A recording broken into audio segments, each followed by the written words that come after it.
Do you have a paranormal encounter you'd like to share with us? Send us an email with your story for a chance of it being featured on Weird World. In October 2003, Christina Symelidis documented her haunting experiences at an abandoned estate in New York, revealing a vast and chilling catalogue of supernatural encounters that spans several years of her life.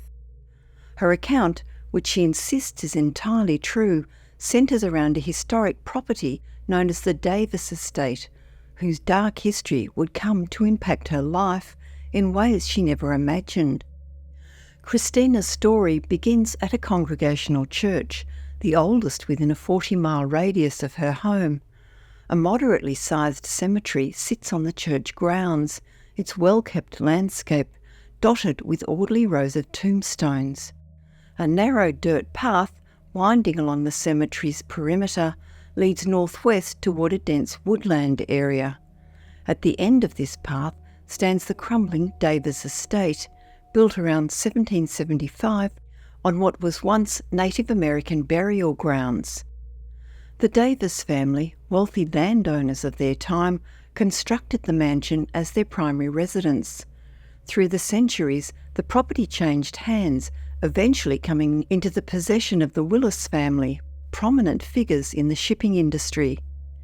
The estate's position, perched on top of a cliff overlooking the harbour, made it an attractive location for various purposes throughout its history. In the mid-20th century, it gained notoriety as a romantic retreat for Marilyn Monroe and playwright Arthur Miller. Later, from the 1950s through to the early 1990s, the property served as a children's summer camp. The estate's location offered breathtaking views of the harbour below. From the cliff's edge, 50 yards from the mansion, visitors could watch ships dock in the starlit harbour waters. However, this same seclusion that made the location so appealing would later attract a darker element to its grounds. As the property fell into disuse, it became a haven for drug users and homeless individuals seeking shelter. The woods surrounding the estate witnessed numerous drug-related deaths, some of them deliberate, earning them the local nickname Woods of Vagrancy. But the most sinister activities took place in a clearing near the cliff's edge. In this clearing stands a large wooden stake, reminiscent of a totem pole, secured with cement at its base. Large stones arranged in a rough circle surround the stake, with weathered wooden planks resting on top of boulders, creating makeshift benches. This area served as a gathering place for occult practices, where members of a witchcraft cult would perform black masses. Small animals captured from the surrounding woods were subjected to ritual abuse and sacrifice. The cult members conducted seances and attempted to conjure spirits using the Necronomicon, a companion text to the Satanic Bible. Christina discovered the property a year after these dark rituals had ceased. As a lonely teenager with a passion for the supernatural and an affinity for Stephen King's works, she found herself drawn to the abandoned estate. Her first impression of the mansion was deeply emotional.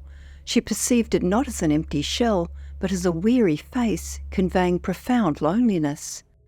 The windows, many broken or missing entirely, appeared to her as melancholy eyes, while peeling white paint and dead branches piercing the collapsing roof completed the image of decay. Upon entering the mansion through the main doorway, Christina encountered a scene of fallen grandeur. The once sunny living area had been reduced to a wasteland of scorched debris and accumulated garbage. The grand spiral staircase leading to the second and third floors was littered with animal droppings on nearly every step. The Davis family's once proud home had deteriorated into a monument to neglect. Despite the mansion's state of decay, Christina felt a strange presence drawing her deeper into its interior. Her exploration revealed an unusually large number of rooms, more than the exterior dimensions would suggest possible. Some doors remained stubbornly shut, despite turning doorknobs, while others had been violently removed from their frames. Several doors bore evidence of being attacked with an axe, reminiscent of scenes from Stanley Kubrick's adaptation of The Shining. 2 sections of the house proved completely inaccessible. One corridor's walls had buckled inward so severely that barely an arm's width remained passable. Another corridor on the 3rd floor had lost its flooring in multiple places, making passage impossible. Yet despite these obstacles, Christina felt compelled to return again and again. Each visit began with an overwhelming sensation of being unwelcome as she approached the wooded path. Not 4 feet into the trail, she would experience what she describes as internal screaming, a clear message to turn back now. Though she attributes some of this resistance to the general atmosphere of the place, as well as to her own adolescent insecurities, after years of being mocked and socially isolated in high school, these impressions would soon prove to be completely founded. During one early visit, while cleaning a ground floor room that had once served as a playhouse, she discovered 2 small storage rooms behind the stage. The first contained nothing unusual: paint cans, drop cloths and tools. The second room, marked with a crude skull drawing and the words "Death to all," contained piles of bones. Though she initially dismissed them as props, their splintered and discoloured state, coupled with the pungent smell of decay, suggested otherwise. As she prepared to close this room's door, a tremendous bang shattered the silence. The heavy double doors of the playhouse, which had been chained open and secured with boulders and car batteries, had somehow slammed shut. Eerily, this was accompanied by the bright summer daylight that had been streaming through the windows, completely vanishing, plunging her into absolute darkness. Panic-stricken, Christina managed to force her way out and flee the estate. As she hurried down the path, she felt watched by an unseen presence. Looking back, she witnessed what she describes as a black, amoebic tunnel racing toward her at impossible speed, yet never quite reaching her. On the ground, shadow creatures, no larger than large raccoons, scurried in her direction, changing course erratically and occasionally seeming to melt into the earth like oil.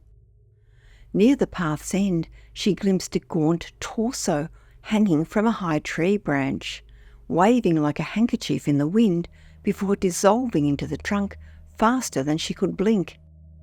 Despite these terrifying encounters, Christina continued to visit the mansion.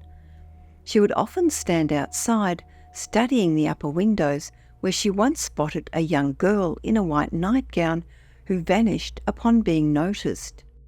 A photograph taken during daylight hours later revealed 5 human forms, composed of bright light, posed on the porch like a formal family portrait. Other manifestations included windows violently opening and closing without any wind, the sound of frenzied footsteps racing up the stairs, and physical contact from unseen hands that would tug at her clothing or pull her hair. Even in moments of apparent calm, Christina felt surrounded by invisible presences, as if a large family watched her from various vantage points throughout the house. In the woods, she sensed countless eyes observing her movements. The house invaded her dreams nightly. In these recurring nightmares, she sensed malevolent presences waiting behind each closed door. Disturbingly, each visit to the estate seemed to be followed by misfortune. Although most incidents were minor, flat tyres and vandalised windshields, the more serious incidents proved devastating. Shortly after Christina introduced a close friend to the estate, her friend's brother took his own life. She also discovered that several past tenants of the property had either become terminally ill or passed away due to self-harm. Others associated with the estate had lost family members to sudden and tragic deaths. Despite these ominous signs, Christina felt paradoxically drawn to the Davis estate during times of emotional distress. She began regularly visiting the property, sometimes for several consecutive days, bringing black garbage bags to clean the accumulated debris. While working, she would speak to the house, expressing her affection and promising to protect it from demolition. The mansion became more than a project, it became her love. Although in retrospect, Christina would come to view this attachment as unsettling. The unease began to manifest when Christina left for college, and the haunting followed her. One late night, as she walked home, she encountered a shadowy entity that pursued her up the metal stairs to her apartment, gliding through the ground rather than walking on it. Similar shadow creatures appeared sporadically throughout her time on campus, though her friends dismissed her accounts as mere hallucinations. After college, Christina avoided the estate until one night following a relationship breakup. At around 1 a.m, she found herself drawn back to the property. The woods were darker than she'd ever experienced them, with the orange glow from the parking lot lamps unnaturally terminated at the path's entrance. Black shapes bounded through the trees as if spring-loaded, while dark figures rose above the canopy only to plummet back into the dense foliage. Though the mansion had never had electricity during her previous visits, on this night it emitted a high-pitched, alarm-like wailing. As she stood frozen in shock, Christina encountered a figure she had seen once before, a man in a wide-brimmed farmer's hat. This entity stood motionless 20 feet away, larger than human size, and appeared simultaneously as black as a cutout, yet translucent. In that moment, Christina understood that running was pointless. The figure didn't need to pursue her physically, as she had this unshakable impression that, as long as it existed, it had power over her. The combination of the mysterious alarm and the farmer's presence finally broke her resolve, sending her fleeing from the property for the last time. Since then, Christina has avoided the Davis estate, though she has spent countless hours researching its history in local libraries.